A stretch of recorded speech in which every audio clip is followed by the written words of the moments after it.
तो रात को कुछ और सस्ते नशे करता है, सुबह कुछ और लिख देता है। सब तरह की सारी बातें हैं, लेकिन असल वजह जियो डिप्लोमेसी में तो किसी को पता नहीं होती।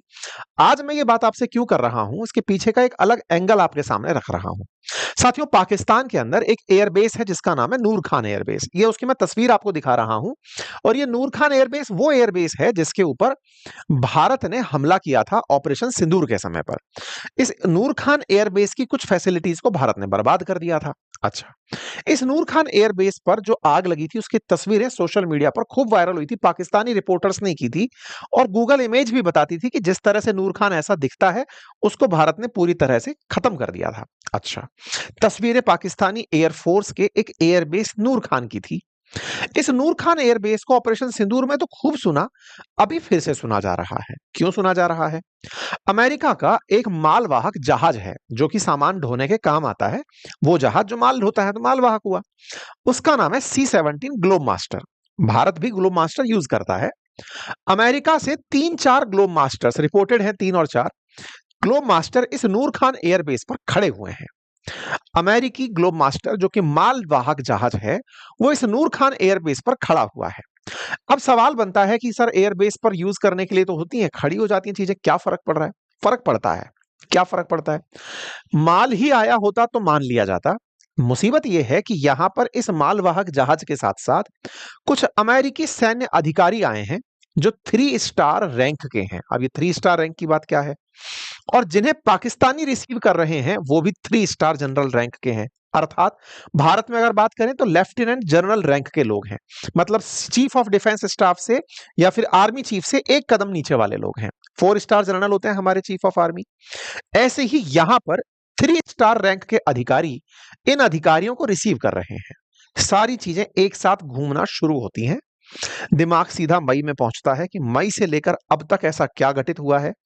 नूर खान एयरबेस पर अमेरिकी जहाज कर क्या रहे हैं और 3 स्टार जनरल्स यहां पर एक्सचेंज किस बात का कर रहे हैं। आज के सेशन में इस बात को विस्तार से चर्चा करेंगे। गुजारिश है चैनल को ज्यादा से ज्यादा साथियों के साथ साझा कर दें। आप नए हैं तो सब्सक्राइब कर लें, वीडियो को लाइक करना बिल्कुल ना भूलें। लेकिन उससे पहले मैं आप लोगों के साथ में कुछ बातें पहले साझा कर लेता हूं। चूंकि 5 सितंबर के दिन टीचर्स डे के अवसर पर हमने अपनी पाठशाला और बातें बाजार की जो 2 हमारे एप्लीकेशंस हैं वहां पर हमारे कोर्सेज के साथ कुछ ऑफर्स दिए थे। आज रविवार मध्य रात्रि तक आप लोगों के लिए ये ऑफर्स वैलिड हैं, जिसमें अपनी पाठशाला के जो कोर्सेज मेरे द्वारा पढ़ाए गए हिस्ट्री, ज्योग्राफी, पॉलिटी, इकोनॉमी के हैं उनके साथ हमारी बुक्स आपको फ्री ऑफ कॉस्ट उपलब्ध कराई जा रही हैं। साथ ही साथ में हमारे जो स्टॉक मार्केट और म्यूचुअल फंड के कोर्स बातें बाजार की पर हैं उस पर 30% ऑफ दिया जा रहा है। आप जाकर उसे एक्सेस कर सकते हैं। साथियों, आज से 2 दिन पहले मैंने एक सेशन किया था पंजाब में आई बाढ़ के ऊपर। भारत के पंजाब में बाढ़ आई हुई है और भारत में मानसून चल रहा है। तो ना केवल पंजाब में, हिमाचल प्रदेश, उत्तराखंड बादल फटने की घटनाएं, इवन राजस्थान में बाढ़ की न्यूज हम लोगों ने कवर की है। पंजाब बाढ़ के ऊपर हमने सेशन किया, सिंधु जल समझौते के नाम से हमने किया, उत्तराखंड की बाढ़ पर किया, राजस्थान की बाढ़ पर। ये पिछले 2-3 दिनों के अंदर हुए मतलब इस महीने भर के अंदर हुए हमारे सेशंस हैं। अंकित इस पर राजस्थान पर भी हमने राजस्थान की बाढ़ को कवर किया। बाढ़ आ रही है और बाढ़ से लोगों की जानें जा रही हैं, जन सामान्य प्रभावित हो रहे हैं। हमने इन चीजों को आपके साथ साझा किया था।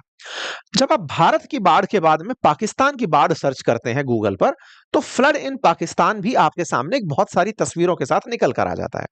मीडिया में सर्च करने निकलते हैं तो निकल कर आता है कि पाकिस्तान में हजारों लोग बाढ़ में मर चुके हैं, 1400 से ज्यादा इंजर्ड हो चुके हैं, 850 लोग मर चुके हैं। इस तरह की खबरें दुनिया भर के अंदर पाकिस्तान की बाढ़ की भी चल रही हैं। वो बात दूसरी है कि पाकिस्तान में लोग, पाकिस्तान के मंत्री खुद बाढ़ को वरदान मांगते हैं, कहते हैं कि इस पानी को टब में भर के रखना चाहिए। खैर, इनके ऊपर हम ध्यान नहीं देंगे।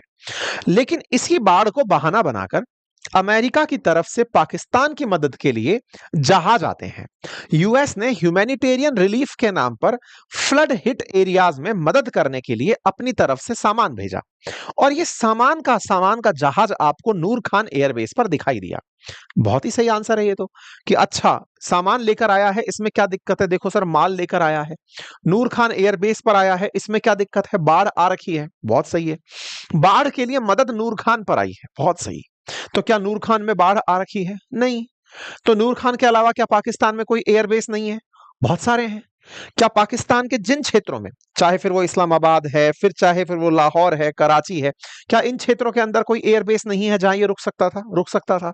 नूर खान ही क्यों गया? पहली बात, भले ही खबर आपने ये बनाई हो कि यहां पर ह्यूमैनिटेरियन मानवीय सहायता भेजी है, ओके, जनरली मानवीय सहायता, भारत ने भी अभी थोड़े दिन पहले अफगानिस्तान के अंदर भूकंप आने पर मानवीय सहायता भेजी थी। मानवीय सहायता भेजते समय भारत के विदेश मंत्री, भारत के फॉरेन सेक्रेटरी, भारत के द्वारा स्पोक पर्सन, या फिर यूएन में, या फिर तमाम तरह से डिप्लोमेट्स आपको मानवीय सहायता भेजते हुए या उसकी खबर साझा करते हुए दिखाई दिए थे। यहां क्या हो रहा है? यहां पर सेंटकॉम के अधिकारी, अच्छा सेंटकॉम क्या है? अमेरिका ने पूरी दुनिया को 6-7 अपने विंग्स में बांटा हुआ है, एक तरह से समझिए जैसे भारत बोलता है ना north command, central command, western command, ऐसे वर्ल्ड को अमेरिका ने अपने राज की सहूलियत के हिसाब से कमांड्स में बांटा हुआ है। जैसे सेंट्रल पर कमांड करने के लिए सेंटकॉम है, ये वही सेंटकॉम है जिसके मतलब जो हेड था उसके रिटायरमेंट पर आसिम मुनीर को अमेरिका बुलाया गया था। उसी सेंटकॉम ने लाइफ सेविंग असिस्टेंस भेजी पाकिस्तान को, क्योंकि पाकिस्तान ने इनसे मांग की थी कि हमें मदद भेजिए, तो पाकिस्तान को मदद भेजी गई C-17 एयरक्राफ्ट के अंदर इस एयरबेस पर, ताकि यहां से बाढ़ प्रभावित क्षेत्रों में मदद भेजी जा सके। पाकिस्तानी सेना की मदद की गई है, ये की गई है अमेरिका के सेंटकॉम के द्वारा। मतलब ये तो कितना जेन्युइन सा लग रहा है ना कि अरे सर, आपको अभी पता था कि यहां पर बाढ़ आ रखी है, बाढ़ के लिए राहत सामग्री भेजी गई है, ओके, हमें तो इस बात में कोई दिक्कत नहीं है। हमने अभी उदाहरण दिया कि अफगानिस्तान में बाढ़ आई थी, भारत ने सामान भेजा, कोई सेना का अधिकारी नहीं था। इनके यहां क्या हो रहा है? न्यूज आती है कि यहां पर सैन्य अधिकारियों की लाइनें लगी पड़ी हैं। पाकिस्तान के अंदर जो यूएस की एम्बेसी है वो इस बात को अवेयर कराते हुए बताती है कि हमने इस बाढ़ में अपनी तरफ से नूर खान बेस पर कुछ मदद भेजी है, और उस मदद के अंदर जो लोग तस्वीरों में दिखाई देते हैं, जो अमेरिकी अधिकारी यहां पर दिखाई देते हैं, वो सब वर्दीधारी हैं। वर्दीधारियों का अगर और जूम करके देखा जाए तो यहां पर पाक आर्मी के 3 स्टार जनरल दिखाई देते हैं जो यूएस के अधिकारियों को रिसीव कर रहे हैं। अर्थात भारत में अगर बात की जाए तो ये लेफ्टिनेंट जनरल रैंक के व्यक्ति हैं जो कि पाकिस्तान के तरफ से अमेरिकियों को रिसीव कर रहे हैं। तो भाई साहब यहीं से सवाल उठने शुरू होते हैं, सोशल मीडिया पर मांग उठने शुरू होती है, कुछ तो गड़बड़ है। पहला, कोई भी ब्यूरोक्रेट यहां नहीं है, कोई डिप्लोमेट नहीं है, सेना का शासन है, सेना को ही सपुर्द किया जा रहा है, सेना नूर खान पर ही खड़ी है, राहत सामग्री के नाम पर कुछ तो गड़बड़ हो रहा है। यह चर्चा सोशल मीडिया पर बड़ा सवाल बन के उठने लगती है कि दुनिया को अमेरिका बेवकूफ समझता है। शायद वो बेवकूफ समझता है, इसी कारण से नूर खान पर बाढ़ के बहाने जहाज भेजा है, लेकिन अधिकारियों को साथ साथ भेज दिया, खुद के भी और पाकिस्तान के भी, जिससे कि कुछ बातें जग जाहिर हो गई। अब मैं आपको थोड़ा नूर खान के बारे में बता देता हूं, सो दैट आप इस बात की गहराई को समझ पाएंगे।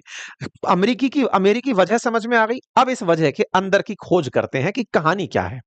असल में पाकिस्तान का जो नूर खान एयरबेस है, विकिपीडिया पर प्राप्त जानकारी के अनुसार यहां पर मतलब काफी सारे जहाज खड़े हैं, वो जहाज जो कि पाकिस्तान की एयरफोर्स के काम आते हैं। पाकिस्तान की एयरफोर्स के अंदर अगर जहाज उड़ रहे हैं तो रिफ्यूलिंग के जहाज यहां पर खड़े हैं। इस तरह से नूर खान एयरबेस पर जहाज खड़े। पाकिस्तान के काफी सारे और भी एयरबेसेस हैं, उनमें से एक नूर खान है। अब अगर हम इसे मैप की दृष्टि से देखें तो ये भारत का मैप, ये पाकिस्तान का मैप। पाकिस्तान के अंदर अगर आप चलते हैं तो आपको यहां पर रावलपिंडी नजर आता है। रावलपिंडी को अगर आप और ध्यान से देखें तो ये मैप के अंदर इस तरह से अगर आप समझें तो ये पाकिस्तान के उत्तरी किनारे का सबसे ऊपर वाला एयरबेस दिखाई देता है। इस एयरबेस को अगर आप ध्यान से देखें तो ये वो एयरबेस है जो पाकिस्तान का सबसे नॉर्थ में स्थित एयरबेस है। इस नॉर्थ में स्थित एयरबेस में जो लोकेशन है वो रावलपिंडी है। इस एयरबेस को और नजदीक से देखें तो ये बहुत ज्यादा नजदीक है पाकिस्तान